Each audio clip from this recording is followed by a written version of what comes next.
Jésus passant d'une rive à l'autre du lac avec ses disciples, ces derniers oublient d'emporter du pain et Jésus leur dit d'une manière ironique: Voyez et gardez-vous du levain des pharisiens et des sadducéens et du levain d'Hérode.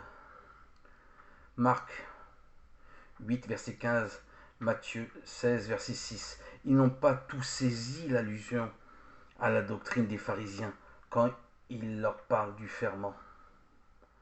Eux raisonnaient en eux-mêmes, se disant: c'est parce que nous n'avons pas pris de pain. Matthieu 16, verset 7. Il faudra qu'ils mettent les points sur les i pour qu'ils comprennent. Il ne s'est pas entouré des plus belles intelligences du siècle pour leur transmettre sa doctrine. Il a pris des gens de son terroir, des gens sans culture, des lents qui, durant 3 ans, le feront bien souvent bondir. L'ironie leur échappe.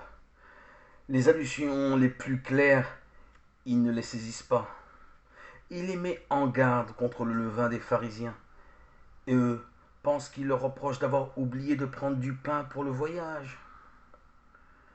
Comment n'avez-vous pas réfléchi que je ne vous ai pas parlé à propos des pains, mais gardez-vous du levain des pharisiens et des sadducéens?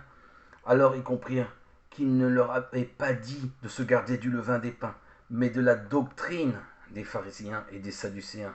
Matthieu 16, versets 11 et 12. En effet, ils rejettent la doctrine des pharisiens, formalistes et sans amour. Leur attitude morale fige toute spiritualité pour la rendre bientôt odieuse. Ils rejettent la doctrine d'Hérode, profiteur et sensuel, qui sans scrupule supprime ce qui lui rappelle les commandements de Dieu. Ils rejettent la doctrine des Sadducéens conformistes, toujours prêts à toutes les compromissions pour assurer leur tranquillité terrestre, la seule à laquelle ils croient. Jésus nous demande des choix.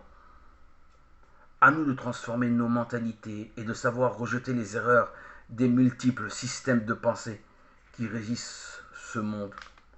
Lui a su manifester une liberté de pensée, de parole et d'action absolue face à la vérité. Ce levain des pharisiens, des hérodiens, des docteurs de la loi, des zélotes, des romains, des scribes et des sadducéens, il le rejette avec la dernière des énergies. Et ce n'était pas sans danger et sans risque. Il le payera de sa vie. Nous pouvons remarquer que c'est le pouvoir politique de tous bords qui en veut ici à la liberté de pensée et d'action du Seigneur.